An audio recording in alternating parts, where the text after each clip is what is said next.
Bonjour, bonsoir. Cette petite vidéo va me permettre de vous présenter la correction de l'exercice 2, page 191 du I-parcours 3e. Il s'agit d'un rappel sur les symétries centrales et symétries axiales, et pour cela je vais utiliser GeoGebra. Donc dans cet exercice, nous avons tracé le quadrilatère MILA. J'ai réalisé une petite vidéo disponible si vous voulez pour la construction utilisant GeoGebra. Et nous allons construire, pour commencer, le symétrique de ce quadrilatère par rapport à la droite IL qui est ici. Et dans un deuxième temps, nous construirons le symétrique de ce quadrilatère par rapport au point O. Donc symétrie axiale qui correspond au programme de 6e et symétrie centrale qui correspond au programme de 5e. Nous allons commencer par la symétrie axiale. Je vous rappelle le principe de la symétrie axiale. La symétrie axiale, alors je vais tracer la droite. Pour l'instant, nous avons un segment. Quand vous le faites sur votre copie, vous avez très souvent besoin de prolonger la droite pour réaliser des constructions précises. Nous verrons à la fin que GeoGebra sait réaliser les constructions à notre place, donc on l'utilisera comme moyen de contrôle et non pas comme moyen de faire l'exercice en entier. Donc voilà la droite. L'idée c'est que le quadrilatère qui est ici va aller de l'autre côté de la droite. Quand on vous l'a présenté en 6e au démarrage, on vous a expliqué que c'était la notion de pliage, de reflet de l'autre côté. Donc bien évidemment, la figure va être sur la droite. Donc déjà, parlons un petit peu de l'erreur du débutant. L'erreur du débutant, je vais faire un truc rapide, ce serait de partir comme ceci. Donc en général, vous avez tous en tête le fait que les longueurs sont les mêmes. Donc s'il y a 5 cm à gauche, il y aura 5 cm à droite. Le problème, c'est que là, on n'est pas dans la bonne direction. Ce serait horizontal vers la droite si l'axe de symétrie était vertical, ce qui n'est pas le cas ici. Donc nous allons commencer par tracer le symétrique du point M par rapport à la droite. Le symétrique d'un point par rapport à une droite, il est en face, mais il est en face en faisant une perpendiculaire. Donc je vais tracer tout de suite la perpendiculaire à l'axe passant par M. Et je sais que le symétrique du point M est de l'autre côté, par ici. Et il est de l'autre côté à quel endroit? À la même distance. Donc je vais placer un point ici à l'intersection des deux droites. Voilà. Et je vais, pour tracer la même longueur, quand vous faites ça sur votre copie, vous pouvez utiliser votre réquer. Le problème, c'est que ça manque parfois légèrement de précision, et du coup, à la fin, quand vous avez la figure qui est au départ un trapèze comme ici, dans lequel il y a des angles droits, dans votre figure symétrique, si vous n'avez pas été parfaitement précis, vos angles droits ne seront pas réellement des angles droits. Donc pour la construction précise, je vais utiliser l'outil cercle. Je vais tracer un cercle de centre le point C que je viens de placer à l'intersection et passant par M. Donc, centre C, passant par M. Quand vous faites ça sur votre copie, vous ne tracez pas le cercle complet, vous tracez juste un arc de cercle ici en face. Et donc, nous avons maintenant ici le point M', que je vais renommer tout de suite. Donc le symétrique de M par rapport à la droite. Je vais tout de suite masquer le cercle pour ne pas charger la figure. Donc je le fais ici dans la fenêtre algèbre, je clique sur l'objet que je veux masquer. Ensuite, je vais faire le même travail avec le point A. Le point A, son symétrique, il va être de l'autre côté de la droite, à la même distance. Donc là, je vais utiliser l'outil symétrie axiale de GeoGebra. Donc je lui dis que je veux le symétrique de A par rapport à cette droite-là, et il va me le placer directement. Donc pour gagner un peu de temps, je ne refais pas la construction. Je vous propose de faire apparaître ici en pointillé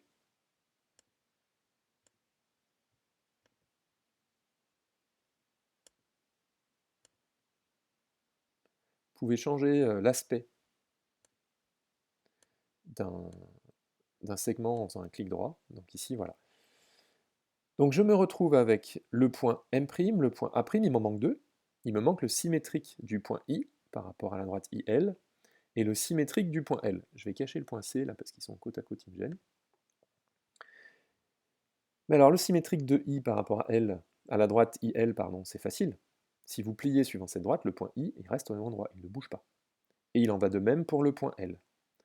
Donc j'ai mes 4 points, A', M', I' qui est I et L' qui est L. Je n'ai plus qu'à les relier. Donc je vais tracer un polygone qui part de I, qui passe par M'. Ensuite, M', je vais le relier à A', parce que de l'autre côté, c'était MA. Et je vais finir mon polygone en allant sur L. Attention, pour fermer votre polygone, vous devez recliquer sur le point de départ. Voilà, j'ai réalisé le symétrique de la figure MILA par la symétrie d'axe IL. Je cache les tracés intermédiaires, donc la droite, les deux droites que j'ai tracées. Alors non, celle-là je vais la garder, c'est mon... Bon, je peux l'enlever maintenant d'ailleurs. Et voilà. Donc je vous ai montré comment tracer la symétrie axiale, je vais maintenant vous montrer comment tracer la symétrie centrale. Symétrie centrale, quand on vous l'a appris en classe de 5e, on vous a expliqué que c'était un demi-tour. Donc la figure MILA va faire demi-tour autour du point O. Quelques éléments importants à rappeler. Quand une figure fait demi-tour autour d'un point, tout s'inverse. Ce qui était à gauche va partir à droite, ce qui était à droite va partir à gauche, mais ce qui était en haut va partir en bas, et ce qui était en bas va partir en haut. Tout est inversé. Dans la symétrie axiale, il n'y a qu'une partie des choses qui sont inversées. Ce qui était à gauche part à droite, par contre ce qui était en haut va rester en haut.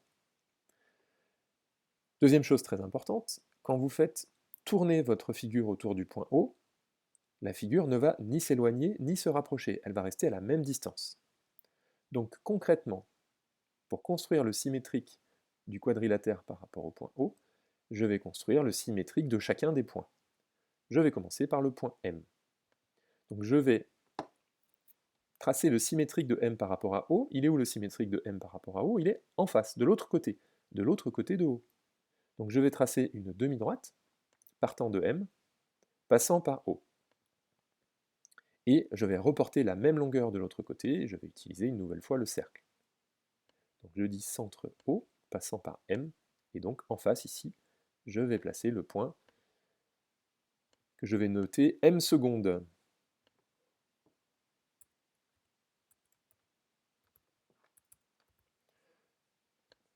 Voilà. Je cache mon cercle. Donc le symétrique de M par rapport à O, il est en face ici à la même distance. Je vais faire la même chose avec A, donc je vais pas tricher, mais je vais utiliser l'outil symétrie centrale de GeoGebra pour gagner un petit peu de temps. Donc le symétrique de A par rapport à O, il est en face à la même distance. Alors il l'a appelé A'1, je vais le renommer, moi je vais l'appeler A seconde, pour faire la même chose jusqu'au bout.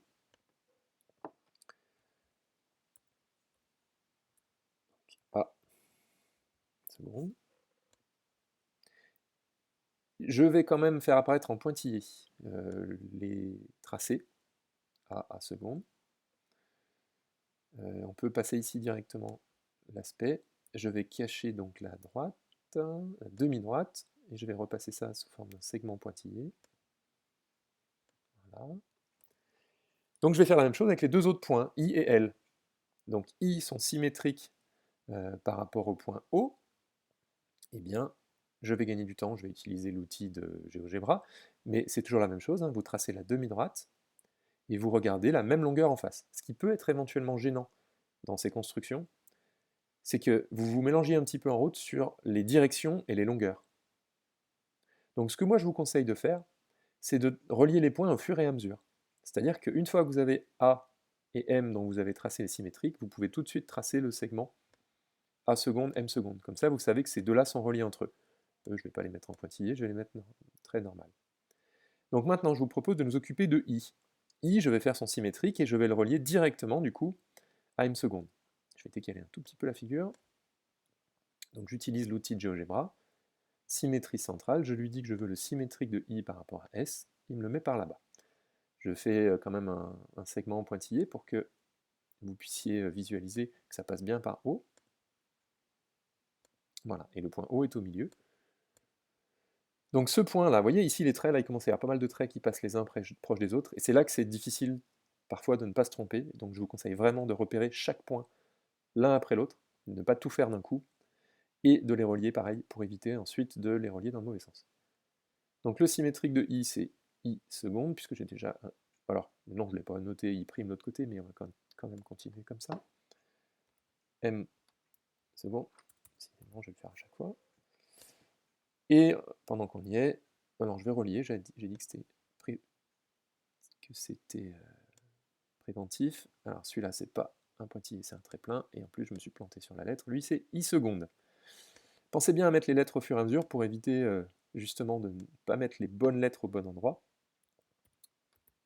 Et donc, le dernier, c'est L, pour lequel je vais tracer son symétrique. Symétrique de L par rapport à O, il est par là-bas. Alors je vais le faire aller, c'est pas grave, on va faire tous les segments. L, hop, pointillé. Voilà, vous avez donc en pointillé les 4 séries de traits qui m'ont permis de placer en face à la même distance. Si vous le faites sur votre feuille, vous mettez des arcs de cercle, 4 fois, pour placer les points. Donc je vais maintenant tracer le polygone directement, ce sera plus pratique. Donc ici. Et donc, je vais renommer celui que je n'ai pas encore corrigé. C'est celui-ci, qui s'appelle L seconde. Donc déjà, on regarde un petit peu. Ce qui est très important, c'est que la nouvelle figure a la même forme que celle de départ. C'est logique, puisque la symétrie centrale, c'est un demi-tour. La figure a tourné, mais elle ne s'est pas déformée. Donc là, normalement, je dois avoir un angle de 50 degrés. Je peux demander à GeoGebra de mesurer, d'ailleurs. Angle, donc combien mesure cet angle-là? Évidemment, je suis parti du mauvais côté. Combien mesure cet angle-là? Ouf, il fait 50 degrés, heureusement. Si vous faites ça sur votre feuille avec l'outil compas et l'outil règle, vous devriez être très très proche de 50 degrés, mais il ne serait pas non plus choquant que vous arriviez à 49 ou 51 degrés, parce que des petits écarts sont possibles. Par contre, si vous trouvez 60 degrés, c'est pas acceptable. Je vais cacher un petit peu les pointillés. Je vais cacher tous les segments du coup, histoire de voir un petit peu l'essentiel. Bon, alors là, il n'y a plus les contours, donc c'est pas optimal. Je vais laisser les segments, je ne vais pas perdre du temps avec ça. Donc je vais juste changer la couleur de la nouvelle figure, celle-ci.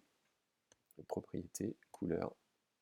Voilà, je vais la mettre en vert. Donc voici en vert le symétrique de la figure de départ par rapport à O, et celle-ci, je vais la mettre en bleu. Vous avez ici le symétrique du quadrilatère de départ par rapport à la droite IL. Voilà, j'espère que cette petite vidéo vous sera utile. À bientôt.